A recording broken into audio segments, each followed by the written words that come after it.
البدع والأهواء، أهل البدع العقائدية وأهل البدع السياسية.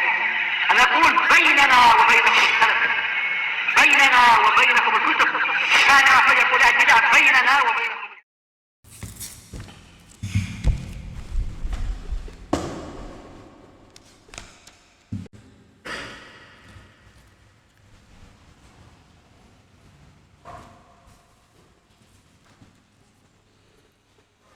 Bismillahirrahmanirrahim.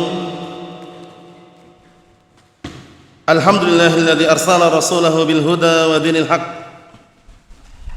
liyudhhirahu 'alad dini kullihi wa kafa billahi shahida. Asyhadu an la ilaha illallah wahdahu la syarika lah iqraran bihi wa tauhida. Wa asyhadu anna Muhammadan 'abduhu wa rasuluhu sallallahu alaihi wa ala alihi wa sallama tasliman mazida la nabiyya ba'dah. Ikhwani fid din wa akhwati fillah, a'azzani wa a'azzakumullahu jami'an wa barakallahu fikum. Kita lanjutkan bacaan terhadap kitab Al-Wasail Al-Khafiyyah Lidarbi Da'wat Salafiyah, yaitu sarana-sarana, tahapan-tahapan yang tersembunyi untuk menghantam dakwah salafiyah. Kita lihat halaman 39. Qala asy-Syaikh Abu Abdurrahman Yahya bin Ali Al-Hajuri asbahullah, wa min tilkal wasail al-khafiyyah lidarb ad-da'wah as-salafiyyah at-tahrish. Waspada barakallahu fiik. Artinya termasuk sarana dan tahapan yang tersembunyi untuk menghantam dakwah salafiyah adalah tahrish, mengadu domba. Karena dengan mengadu domba ini semula dua orang bersaudara jadi bermusuhan. Semula suami istri jadi bercerai. Semula berteman akrab jadi bermusuhan. Sebabnya karena tahrish, mengadu domba. Makanya termasuk salah satu dosa yang sampai di dalam kuburan diazab, disiksa. Di antaranya adalah apa? Dosa at-tahrish, atau dikenal dengan an-namimah, mengadu domba. Datang dalam hadis yang sahih diriwayatkan oleh Imam Al-Bukhari dan Imam Muslim dari hadisnya Abdullah bin Abbas radhiyallahu anhuma, suatu ketika Rasulullah SAW berjalan melewati kuburan. Kemudian di saat-saat tersebut Rasulullah SAW mendengar ada dua orang sedang diadab dalam kuburan tersebut. Yang satunya ternyata dulunya ketika dunia saat melakukan qada'il hajah, yaitu buang air kecil atau yang semisalnya, dia tidak bersuci di dunianya. Yang satunya ternyata apa di dunia dia? Wa kana yamshi bin namimah. Yang satunya ini dulunya di dunia suka mengadu domba, namimah.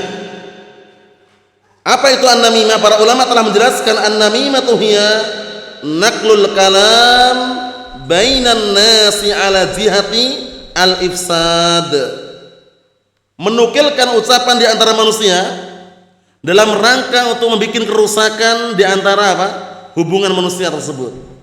Dinukilkan kalam si A kepada si B, kemudian kalam si B kepada si A. Pihak ketiga ini yang nukilkan ini, yang akhirnya ribut antara A dan B. Maka yang ketiga ini dikenal dengan namam, orang yang suka mengadu domba. Ancamannya apa? Tidak masuk surga ancamannya. La yadkhulul jannata namam. Tidak masuk surga orang yang suka mengadu domba. Oleh karena itu termasuk cara hizbiyin, cara ahlu bid'ah wad dalal merusak dakwah salafiyah, menghantam dakwah salafiyah melalui tahrish, mengadu domba. Seorang guru dengan ustadznya atau ustadz dengan santrinya, atau antara guru yang satu dengan yang lainnya, antara ustadz yang satu dengan yang lainnya, antara ustadz dengan syekhnya, awal mulanya akrab, awal mulanya bersahabat, langsung berpisah, bercerai-berai, bermusuhan. Sebabnya apa? Tahrish. Coba kita lanjutkan. Alladhi yaqumu bihi addadu da'wah salafiyah baina hamalat da'wah salafiyah, yaitu yang namanya tahrish, mengadu domba ini, yang telah dilakukan oleh musuh-musuh dakwah salafiyah antara para pembawa dakwah salaf. Jadi mereka lakukan trik mereka, bagaimana caranya dakwah salafiyah hancur. Mereka membuat apa? Membuat bercerai-berai terlebih dahulu para dai-nya. Dibikin apa? Mereka bermusuhan antara dai yang satu dengan yang lainnya. Padahal sama-sama Ahlussunnah. Ini kita bicara sama-sama Ahlussunnah loh ya.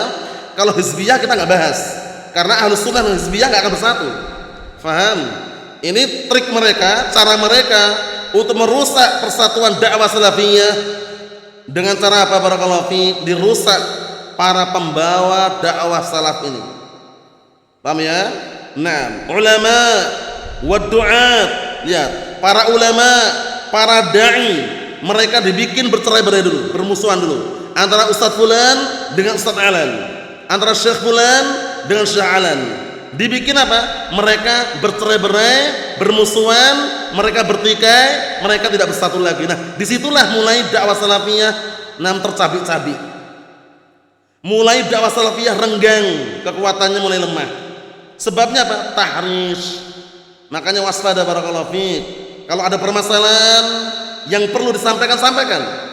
Ada unek-unek yang tersimpan di benak, di dalam hati, dengan ustadznya, dengan gurunya dan syekhnya, sampaikan. Jangan dipendam terus, jangan disimpan-simpan terus, kemudian dikumpulkan poin-poinnya, kesalahan Ustadz Fulan bin Alan, setelah banyak dihantamkan. Ini namanya apa? Bukan termasuk ciri khas Ahlussunnah wal Jamaah dalam menasihati. Satu kekeliruan, satu kesalahan, laporkan. Ya Syekh, ya Ustadz, ini kenapa kok seperti ini? Sehingga nanti ada klarifikasi atau solusi. Jangan disimpan. Kesalahannya seringnya sebagian orang nyimpan kesalahan ustadznya gitu. Ustadznya keliru dalam menyampaikan, simpan sama dia. Kemudian ustadznya nggak diingatkan, kapan dia mau benahi? Iya kan? Seharusnya dia sampaikan, ya Ustadz, afan ya Ustadz, ya Syekh, afan ya Syekh. Ini kelihatannya poin ini salah. Nah, sehingga ustadznya akan klarifikasi kalau itu benar. Paham? Dan ada solusinya. Bukan disimpan kesalahan tadi. Kalau disimpan seperti itu, ujung-ujungnya apa? Nanti kalau ada permasalahan pribadi dihantamkan ke ustadznya. Tumbanglah ustadznya. Makanya nih lihat ini. Termasuk cara yang paling menurut mereka paling berhasil merusak dakwah salafiyah adalah at-tahrish, yaitu mengadu domba. Kita lihat lagi. Fayanshuruna fi awsatihim at-tahrish. Maka mereka menyebarluaskan di tengah-tengah dakwah salafiyah, di tengah-tengah Ahlussunnah, di tengah-tengah sunniyin salafiyin, at-tahrish, yaitu mengadu domba. Walaysa hadza bijadid. Perkara ini bukan baru. Sistem mengadu domba ini bukan perkara baru ya. Perkara sejak dahulu. Para ulama salaf terdahulu, sejak zaman Imam Bukhari pun, bahkan sebelumnya, tahrish ini terjadi. Siapa yang mentahrish antara Nabi Adam alaihissalam dengan Allah Ta'ala? Iblis laknatullah alaih. Ya kan? Sehingga Nabi Adam alaihissalam terusir dari surga. Ya kan? Kemudian dibikin apa? Dibikin nampaknya indah perbuatan iblis. Bayangkan itu. Allahul musta'an. Kita lihat. Walaysa hadza bijadid. Ini bukan perkara baru tahrish ini. Wa innama huwa qadimun min zamanil Imam Bukhari. Akan tetapi tahrish, trik, cara hizbiyin merusak dakwah salafiyah, ini perkara yang sudah lama, semenjak dahulu zaman Imam Bukhari diantaranya. Naam, wa Syekhu Muhammad bin Yahya ad-Dhuhli. Lihat, waktu itu antara Imam Bukhari dengan gurunya yaitu Muhammad bin Yahya ad-Dhuhli, mereka bikin tahrish sehingga mereka bermusuhan. Imam Bukhari, antum lihat kalau dalam Sahih Bukhari, jarang sekali beliau menyebutkan qala haddatsana Muhammad bin Yahya ad-Dhuhli. Beliau menyebutkan nama ujungnya haddatsana Muhammad.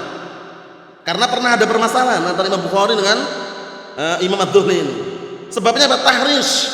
Ada beberapa oknum yang merusak apa hubungan antara Imam Bukhari dengan gurunya. Muhammad bin Yahya Ad-Dhuhli ini gurunya Imam Bukhari. Gara-gara tahrish dituduh Imam Bukhari mengatakan Al-Quran makhluk. Tuduhannya itu di antaranya. Mafhum? Ya karena yang namanya Jahmiyah itu sejak dahulu kan ada, ya kan, pengikutnya Jahm bin Safwan yang mengatakan Al-Quran makhluk, sehingga Imam Bukhari sampai menulis karya atau artikel sebagai bentuk beliau berlepas diri dari tuduhan tadi itu. Apa artikelnya? Khalqu af'alil ibad. Khalqu af'alil ibad, makhluknya perbuatan hamba. Kalau perbuatan hamba makhluk memang. Bacaan terhadap Al-Quran, suaranya, lantunannya yang didengar oleh manusia itu makhluk semua. Tapi yang dibaca itu kalamullah. Ya enggak? Ketika antum baca Al-Quran, bismillahirrahmanirrahim, bacaan tersebut kalamullah atau bukan bacaannya? Bacaannya kalamullah, suaranya makhluk. Jadi pahami? Yang makhluk itu suaranya. Sehingga mushaf yang tertulis yang antum saksikan, mushaf-mushaf itu, sampulnya, tintanya, kertasnya, jilitannya, jahitannya, lem-lemnya itu semua makhluk semuanya. Yang dibaca di dalamnya, yang dibaca alhamdulillahirabbil alamin, qul huwallahu ahad misalkan, itu semuanya kalamullah.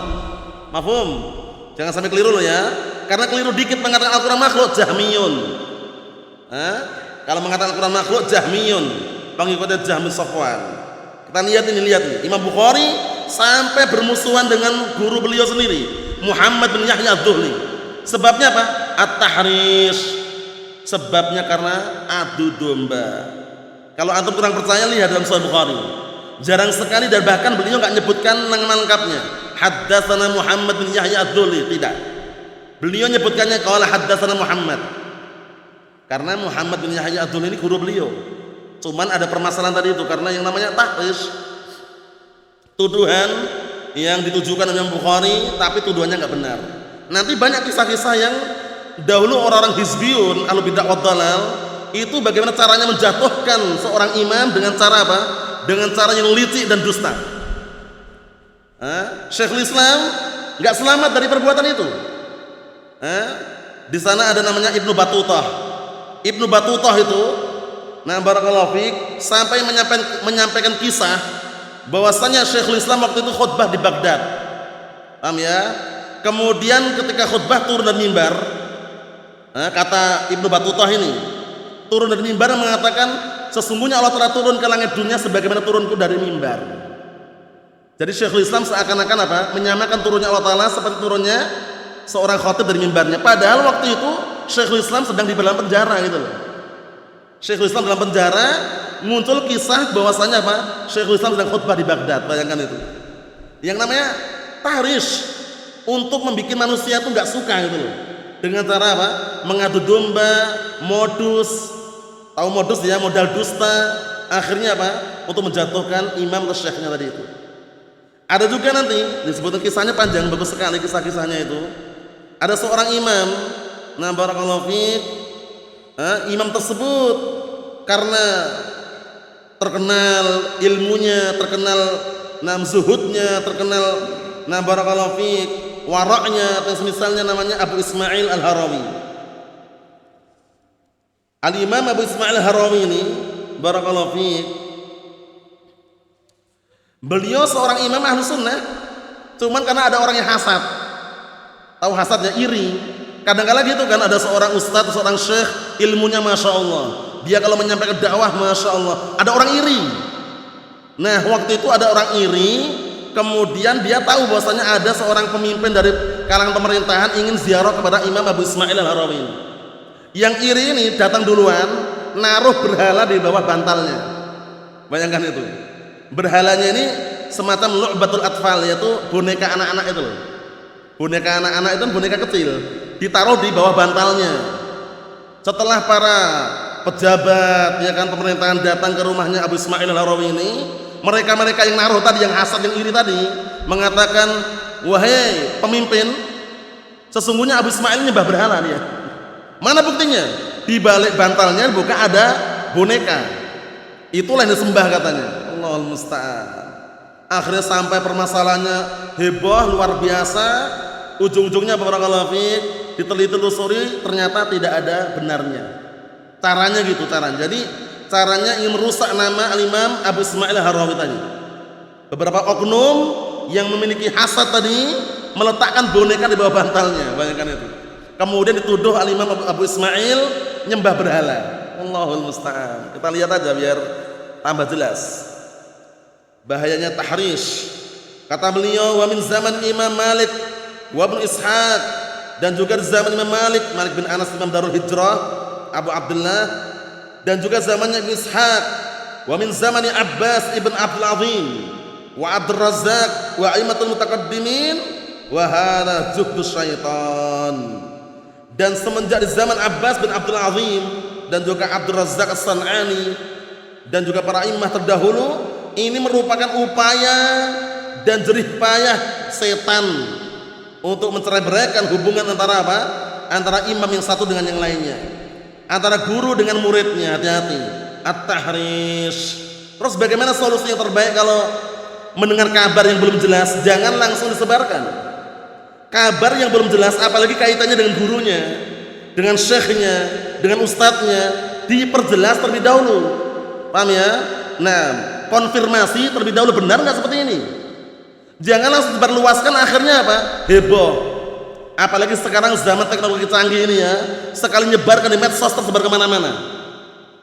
Nah itu kita perlu berhati-hati, karena kadang-kala kabar yang disampaikan itu belum tentu semuanya benar. Kafa bil mar'i itsman an yuhaddits bi kulli ma sami'. Cukuplah sebuah dosa untuk seseorang yang menyampaikan semua apa yang dia dengar. Jadi ada istilah apa? Disaring sebelum di-share. Paham ya? Dicek dulu teliti benar nggak ini. Jangan-jangan cuma tuduhan, jangan-jangan cuma modus, jangan-jangan cuma trik untuk menghancurkan dan memadamkan dakwah Ustadz Fulan misalkan. Dicek dulu, klarifikasi kalau itu memang benar, cari solusi kalau itu memang ada yang perlu diberi solusi dalamnya. Mafhum? Tujuannya apa? Agar tidak terjadi perpecahan. Karena al-ukhuwah, persahabatan, persaudaraan yang dibangun di atas Alkitab was Sunnah, itulah yang akan langgeng sampai nanti dari kiamat. Persahabatan, persaudaraan yang dibangun di atas Al-Quran dan As-Sunnah, bukan dibangun di atas asabiyah, fanatik. Jangan pernah fanatik dengan gurunya, jangan pernah fanatik dengan ustadznya, jangan pernah fanatik dengan syekhnya, jangan pernah fanatik dengan madhab kelompok tertentu, tapi berpegang teguhlah dengan Al-Quran dan As-Sunnah. Dah itu aja. Karena Al-Quran dan Sunnah dua-duanya wahyu dari Allah Subhanahu wa Ta'ala, nggak pernah berubah. Tidak ada yang namanya apa? Revisi, direvisi, diedit, dalam artian diupdate ulang, misalnya nggak ada. Mafhum? Haram haram, halal halal. Tapi kalau ucapan Syekh Fulan, pendapat Syekh Alan, kadang-kala berubah-ubah. Bayangkan, dulu katanya haram, sekarang boleh. Alasannya mengikuti perkembangan zaman. Allahul musta'an. Yang paling selamat adalah mengikuti apa? Mengikuti Al-Quran dan As-Sunnah dengan pemahaman para salaful ummah. Al-Imam Al-Hafidh Ibnu Hajar Al-Asqalani rahimahullah menyebutkan dalam kitab Fathul Bari, beliau mengatakan fas-sa'idu man tamassaka bima kana alaihi salaf wajtanaba ma ahdatsahu al-khalaf. Bagus sekali kalamnya itu. Anak ulangi sekali lagi, berkata Al-Imam Al-Hafidh Ibnu Hajar Ahmad bin Ali rahimahullah di dalam kitab Fathul Bari, beliau mengatakan fas-sa'idu man tamassaka bima kana alaihi salaf wajtanaba ma ahdatsahu al-khalaf. Artinya orang yang bahagia itu adalah orang yang meniti jejaknya para salaf, meniti jejaknya para salaf, dan meninggalkan perkara-perkara baru yang dibikin oleh orang belakangan. Karena orang-orang belakangan itu kadang-kala bikin perkara baru tapi bid'ah gitu loh, perkara yang tidak ada syariatnya. Dia mandang indah, masya Allah, bagus ini, zen ini, indah ini, padahal nggak ada dalilnya. Kebanyakan orang belakang seperti itu kan. Tapi kalau para salaf terdahulu, barakallahu fiik, mereka menyandarkan ucapan dan pendapat mereka dengan Al-Quran dan As-Sunnah, sandarkan kepada Al-Quran dan as-sunnah. Kita lihat lagi. Rawa al-Imam Muslim fi sahihih min hadis Jabir bin Abdullah radhiyallahu anhu. Diriwayatkan Imam Muslim di dalam sahihnya dari hadis Jabir bin Abdullah radhiyallahu anhu. Ana sedikit menyebutkan kisah Jabir bin Abdullah radhiyallahu anhu ini sahabat yang mulia. Salah satu kisah yang sangat mengharukan adalah betapa mulianya beliau waktu itu. Di saat Rasulullah dan para sahabat menggali Khandaq, parit. Jadi waktu itu jumlahnya ashabul Khandaq ini, orang-orang yang menggali parit ini bukan sedikit, bukan 10-20, 1000 orang. Jabir bin Abdullah melihat Rasulullah lapar. Akhirnya Jabir pulang ke rumah, tanya sama istrinya, "Wahai istriku, apakah ada makanan di rumah?" Kemudian istrinya ngecek, ternyata dijumpai karung yang berisikan 1 sak gandum. 1 sak gandum itu 4 mud, 4 raupan. Ini 1 mud namanya. Lalu 1 sak 4 ini. 1, 2, 3, 4. 4 raupan 1 sak gandum. Akhirnya ngelihat lagi ke belakang, ada seekor anak kambing. Bukan kambing yang besar, anak kambing ini. Akhirnya disembelih, dimasak gulai, semacam gulai itulah. Paham ya? Kemudian Jabir datang ke lokasi penggalian parit tadi itu, Khandaq. Ngomong, "Ya Rasulullah, kemarilah ke rumah makan." Ajak beberapa sahabat ngajaknya pengennya. Ternyata semuanya diajak, semuanya. Bayangkan itu, 1000, bayangkan. 1000 sahabat. Kalau kita bayangkan logika itu nggak masuk logika. 1000 makan apa? 1 sak gandum tadi itu yang bikin roti, sama 1 periuk gulai. Gulainya itu teman dagingnya apa? Anak kambing. Sedikit kan? Jabir kaget. Pengennya teman Rasulullah sama beberapa sahabat yang diajak, malah semuanya yang gali parit diajak semuanya. Disebutkan dalam riwayat itu jumlahnya 1000, bayangkan itu. Jabir kaget, pulang ke rumah, ngomong sama istrinya, "Bagaimana ini?" Istrinya pun mengatakan, "Kamu itu bagaimana? Kamu itu bagaimana?" "Aku sudah nyampaikan sebagaimana yang kamu sampaikan, wahai istriku." Akhirnya Rasulullah ngomong sama Jabir. Rasulullah berkata pada Jabir bin Abdullah, "Wahai Jabir, jangan kamu tuang itu gulai, jangan periuknya diturunkan dari tungkunya sampai aku datang. Adonan rotinya jangan dimasak sampai aku datang." Kemudian Jabir bin Abdullah mendengar apa yang Rasulullah sampaikan. Begitu sampai di rumah Jabir bin Abdullah, periuk yang berisikan gulai tadi, seekor anak kambing tadi, diludahi oleh Rasulullah SAW. Ludahnya beda ludah kita loh ya. Diludahi, didoakan keberkahan, masya Allah, berkah luar biasa.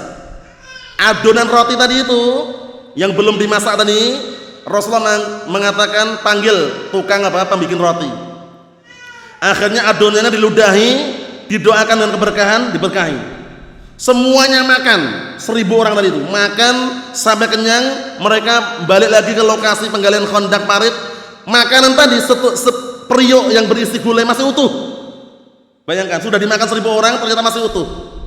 Kemudian adonan 1 sak gandum tadi itu yang bikin roti itu juga masih utuh sebagaimana awal mulanya. Bayangkan itu, berkah ya, berkah ludahnya Rasulullah SAW yang Allah Ta'ala berikan kepada beliau. Ini khusus beliau. Syahidnya lihat, Jabir pengennya ngundang Rasulullah dan beberapa sahabat, tapi malah sama Rasulullah diundang semuanya. Akhirnya apa? Allah Ta'ala berikan keberkahan pada ludah Rasulullah SAW. Nah, melalui tadi itu kisahnya panjang tadi itu, ini syahidnya kisah Jabir bin Abdullah radhiyallahu anhu. Beliau sangat pengertian terhadap Rasulullah SAW. Bayangkan itu. Kemudian Rasulullah juga pengertian terhadap para sahabat. Nggak mungkin yang lapar cuma beliau saja. Pengennya Jabir yang diundang cuma beliau dan beberapa sahabat. Tapi karena beliau itu sayang dengan sahabat yang lainnya, 1000 orang itu masa nggak diajak makan. Akhirnya diajak semuanya tadi. Paniklah istrinya Jabir tadi, sampai mengatakan, "Kamu ini bagaimana? Kamu ini bagaimana?" Kata Jabir, "Tenang. Rasulullah berpesan bahwasanya periuk ini jangan diturunkan dulu, adonan ini jangan bikin roti dulu, sampai Rasulullah datang. Begitu datang, diludahi, diberkahi. Mereka makan sampai kenyang.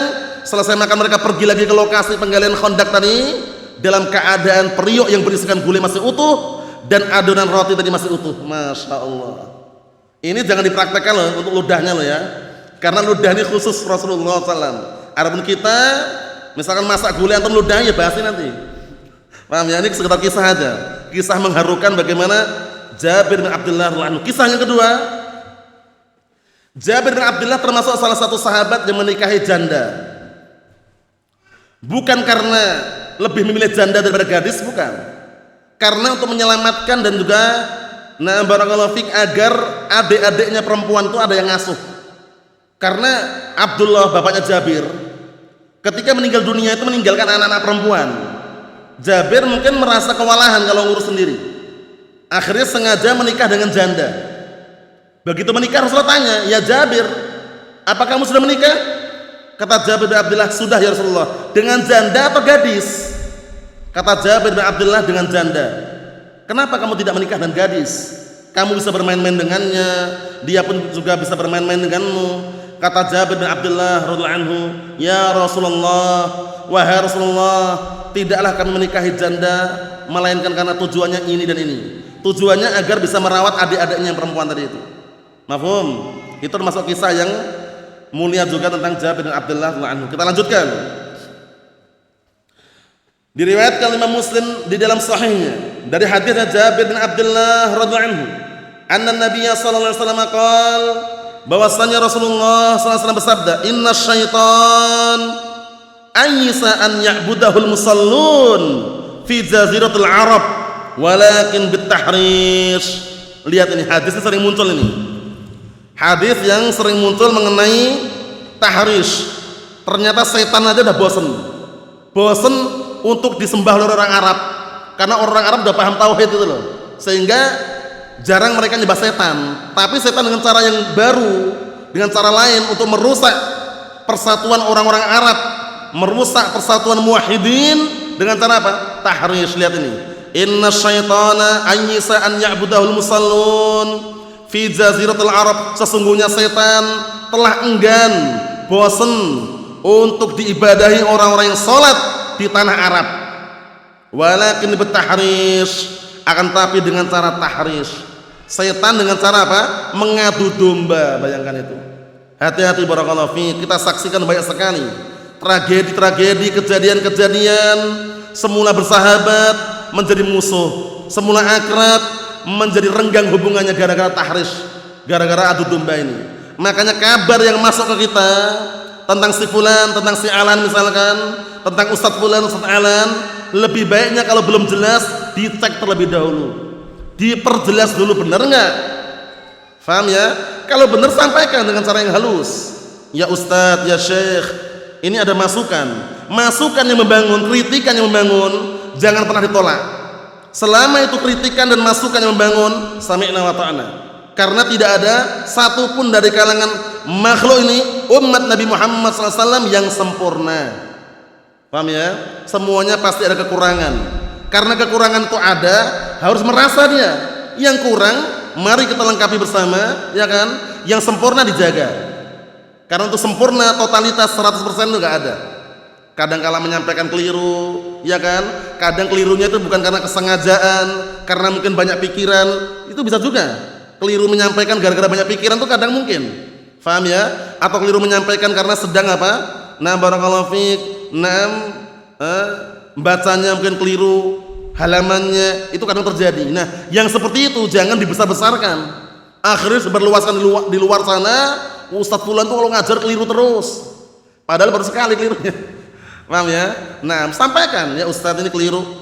Ustadz yang dia itu profesional, ketika mendengar itu keliru, masukkan kritikan yang membangun, sami'na wa ta'na. Enggak usah ngayal.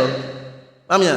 Kenapa? Karena kalau seorang ustadz tahu itu keliru kok ngayal, nolak, bantah, bangkang, bandel, itu nanti malah ngerusak martabatnya ustadz itu sendiri. Paham? Ini perlu dikondisikan nih. Jangan sampai gara-gara dia sudah ustadz, diingatkan nggak mau nurut ya, hati-hati itu. Karena gengsi itu ada gengsi. Tahu kan gengsi? Merasa dia ustadz, belajar di Yaman, alumni Jamiah Islamiyah misalkan, wah, diingatkan santrinya malah ngayal, nolak, bantah, bangkang, bandel. Allahul musta'an. Akhirnya jatuh sendiri martabatnya. Seharusnya kalau dia profesional, paham syariat, paham dalil, ketika diingatkan, jazakallahu khairan, Allah ibarik fiik, a'anakumullah. Nah, kritikan yang membangun harus terima. Kritikan yang membangun harus diterima. Untuk apa? Untuk kedepannya agar lebih baik. Mafhum? Adapun kritikan itu hanya sekedar tuduhan, modus, maka sangat layak dan berhak Ustadz tadi bantah dan meluruskan. Mafhum? Caranya gitu. Tapi dipendam, disimpan, ketika ada masalah pribadi dihantamkan, itu bukan termasuk ciri khas Ahlus Sunnati wal Jamaah. Kita lihat. Huwa sa'irun fit tahrish. Maksudnya setan itu senantiasa berjalan untuk mentahrish, mengadu domba. Amilun fit tahrish, melakukan perbuatan tahrish. Jahidun fit tahrish, bersungguh-sungguh untuk melakukan tahrish ini. Tahrish itu sama dengan an-namimah, mengadu domba. Ingat-ingat ancamannya berat ya. La yadkhulul jannata apa tadi? Namam. Pengadu domba tidak akan masuk surga. Ngeri, barakallahu fiik. Nah, karena kalau sudah diadu domba itu kalau nggak terkondisikan tuh ribut, memusuhan, saling suudzon, berburuk sangka, ujung-ujungnya nggak akrab lagi. Allahul musta'an. La yafta' min at-tahrish hatta yuharrish bainal akh wa akhi. Lihat ini. Hampir senantiasa iblis atau setan ini mentahrish, mengadu domba, sampai-sampai dia mentahrish, mengadu domba antara saudara dan saudaranya, antara saudara kandung bisa juga ya. Nah, karena setan ini ketika mentahrish itu dia nggak langsung terjun nampakkan wujud aslinya, tidak, melalui bantuan manusia yang apa, yang suka mentahrish. Wal abwa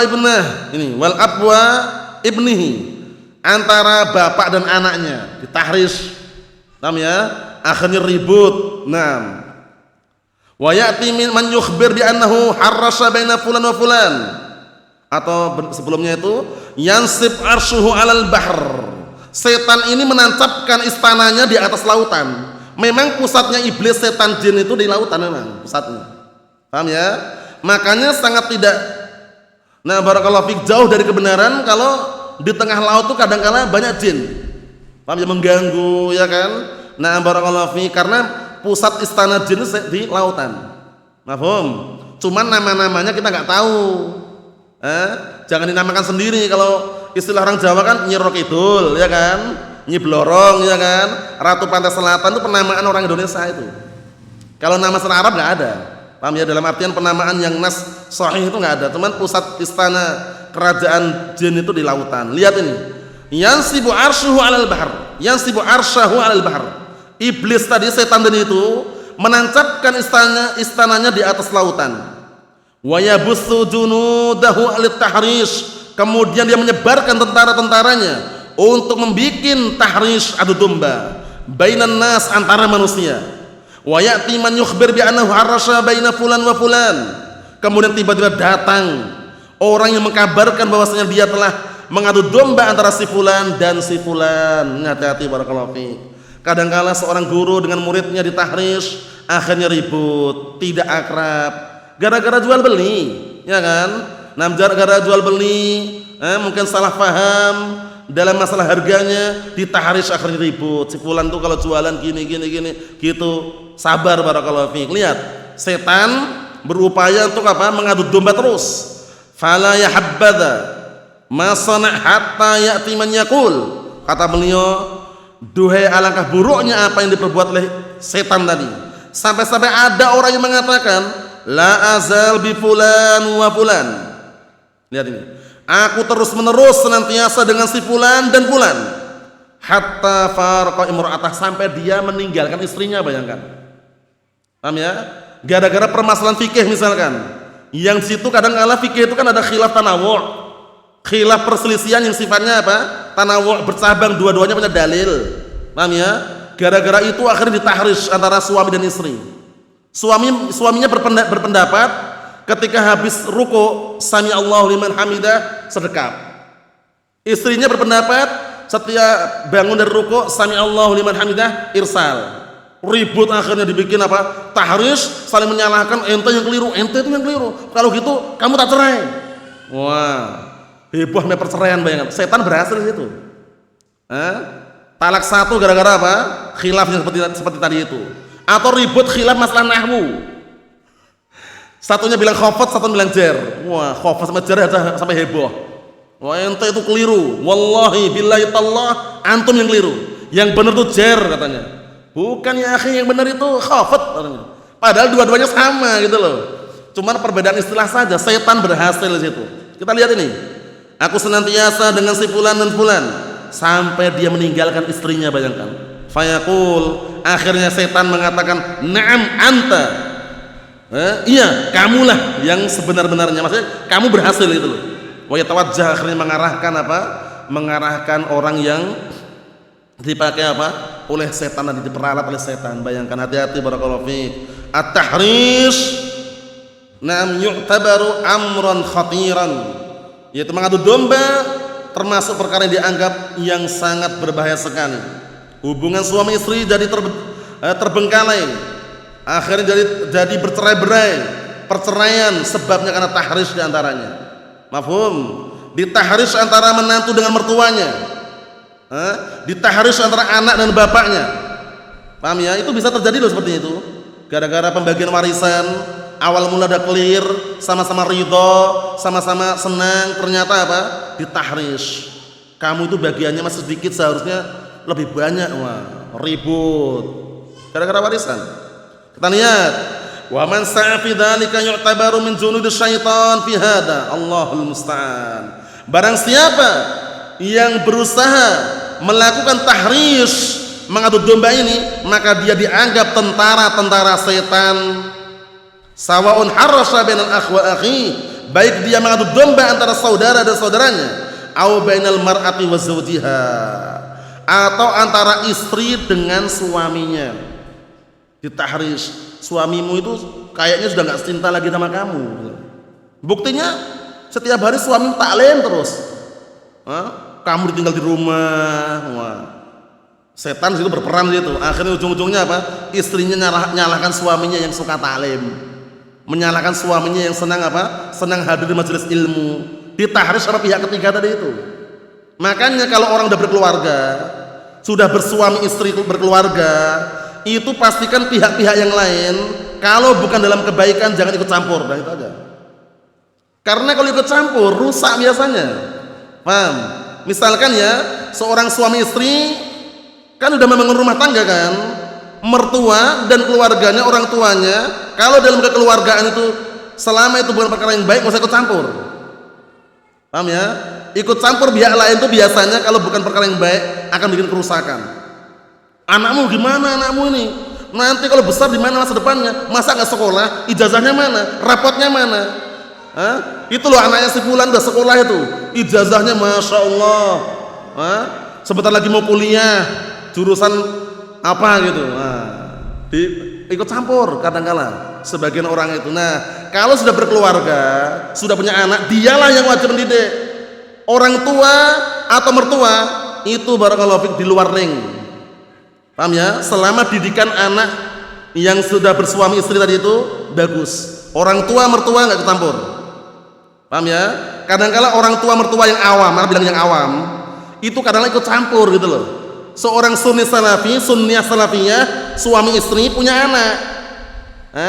Mertua orang tua ikut campur. Anakmu di mana? Sekolah di mana? Masa udah nggak sekolahkan? Itulah anak sebulan udah sekolah TK, TKIT katanya. Anak sebulan lulus, entar lagi kuliah di UGM, kuliah di UII misalkan, kuliah di universitas ini, dipanas-panas ini loh. Pihak luar barakallahu fiik pastikan di luar ring, jangan ikut campur dalam ring itu. Dalam ring itu urusan kepala rumah tangga udah situ. Ustadz, mana bingung Ustadz, kenapa? Mertua gini, orang tua gini, anaknya kami pengen sekolahkan, lah kok ngikutin luar ring gitu loh. Kamu sebagai kepala rumah tangga harus siap untuk mendidik anak tadi. Nggak usah melibatkan orang luar. Selama apa? Arahnya tidak baik. Ingat-ingat. Karena kalau melibatkan orang luar, pusing kepalanya. Oh iya benar juga ya. Anakku nggak sekolah, anakku cuma belajar aja. Belajar Al-Quran dan Sunnah barakallahu fiik. Itu nomor satu untuk anak-anak kita. Pahamkan Al-Quran, pahamkan As-Sunnah. Jangan sampai ditahrish dengan setan-setan yang ada di luar sana. Setan-setan yang berbajak manusia. Apa nih ya?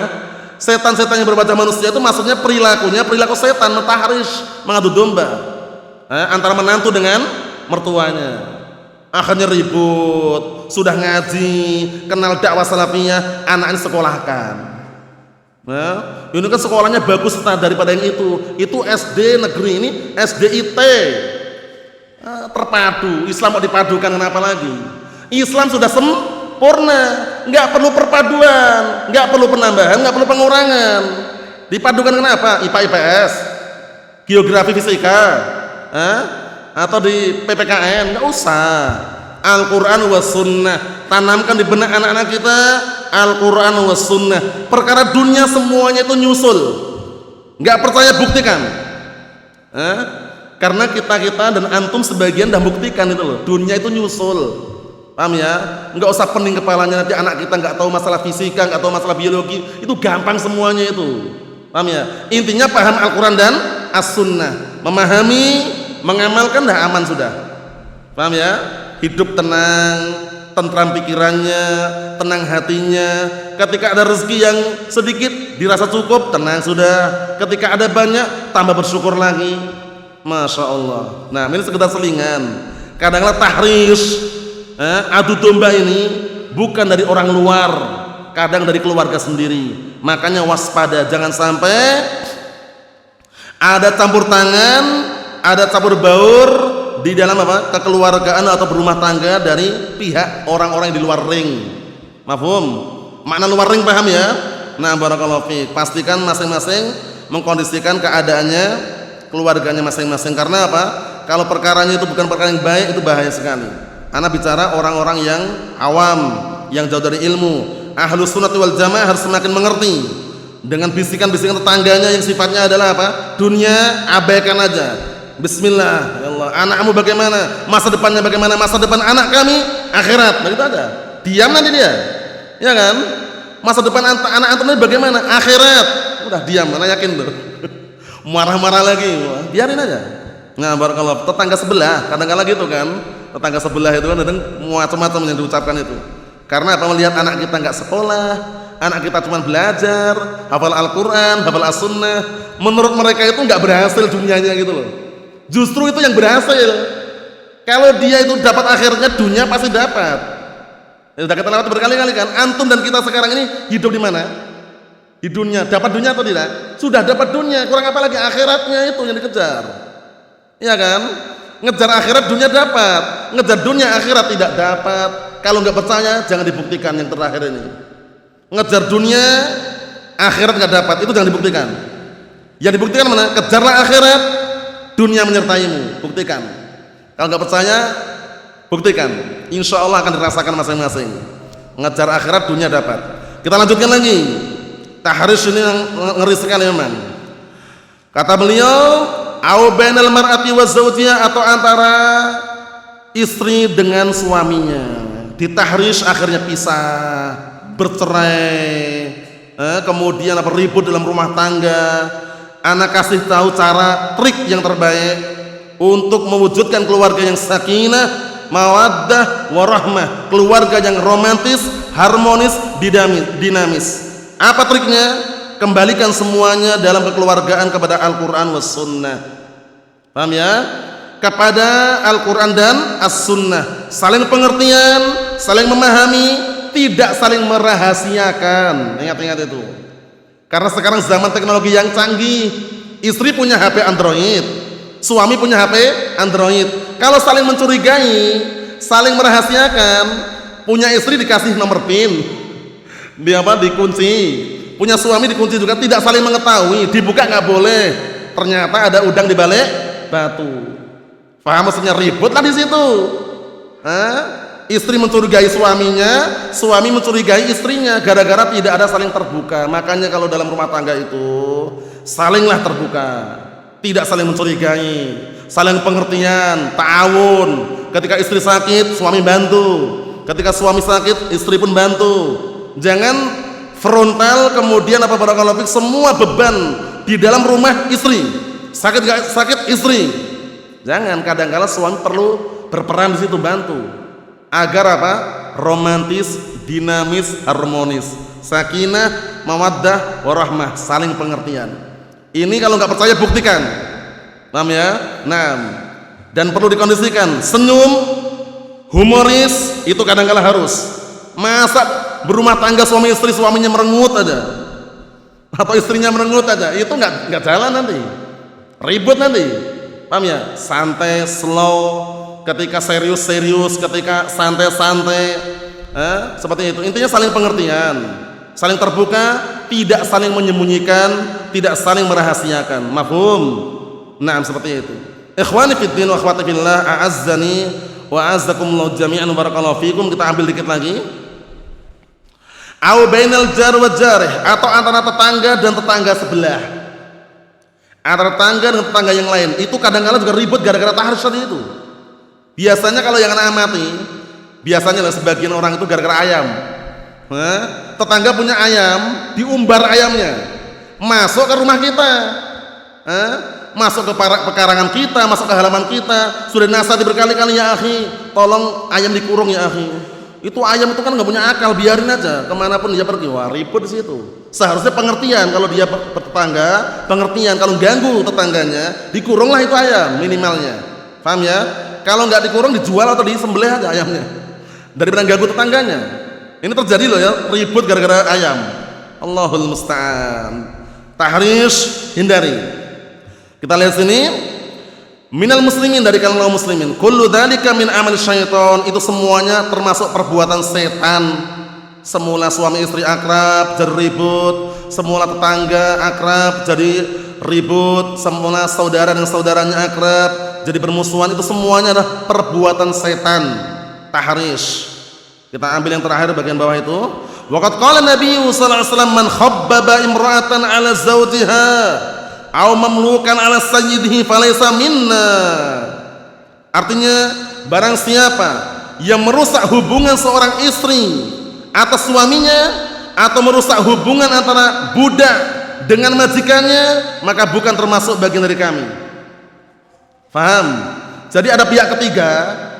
Pihak ketiga ini namanya namam, suka bikin adu domba, dia mentahrish, ngomong sama istri tadi, istri si fulan tadi, agar istri si fulan benci dengan suaminya. Nah, ini pihak yang ketiga ini, barakallahu fik, bukan termasuk jalannya atau bagian daripada bagian Rasulullah SAW.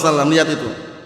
Atau nama mentahrish antara budak dengan majikannya, antara pembantu dengan tuannya, budak dengan tuannya, ditahrish akhirnya ribut. Jadi pahami, orang yang membuat tahrish tersebut falaisa minna, kata Rasulullah, bukan termasuk bagian dari kami. Wa ma'na khabbabaha ay afsadaha wa ja'alaha tubghiduhu. Maksudnya orang tersebut merusak hubungan suami istri dan apa? Dan menjadikan istri tersebut benci dengan suaminya. Ini masuk enggak kira-kira pertanyaannya? Ini masuk enggak kira-kira lewat SMS, masuk enggak? Masuk juga. Sudah suami istri, istrinya di SMS sama laki-laki lain enggak jelas siapa orangnya. Paham ya? Nah, SMS gelap gitu ya. Wah, dibilang-bilang gini. Akhirnya istrinya benci dengan suaminya. Masuk enggak pihak ini yang SMS tadi itu? Masuk, walaupun orangnya enggak nampak. Hati-hati itu. Paham ya? Kadang-kadang ngecek-ngecek nomor gitu ya, awur-awuran, dapatlah istri orang. Di chatting gini, di SMS ini, akhirnya istri ini sudah enggak cinta lagi sama suaminya, bayangkan. Benci gara-gara pihak ketiga tadi itu. Itu termasuk tahrish juga. Hati-hati. Paham ya? Nah, barakallahu fiik. Jadi perlu dikondisikan. Jangan bermudah-mudahan berkomunikasi dengan lawan jenis yang bukan mahramnya, kecuali darurat.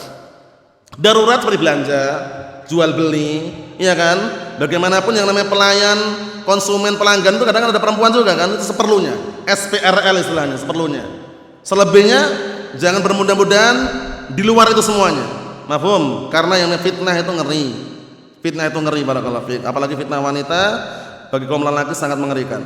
Wa ja'alal mamluk yubghidu sayyidah, dan menjadikan budak tadi benci dengan majikannya, benci dengan tuannya. Wa yatamarrat 'ala sayyidah, dan akhirnya durhaka terhadap majikannya.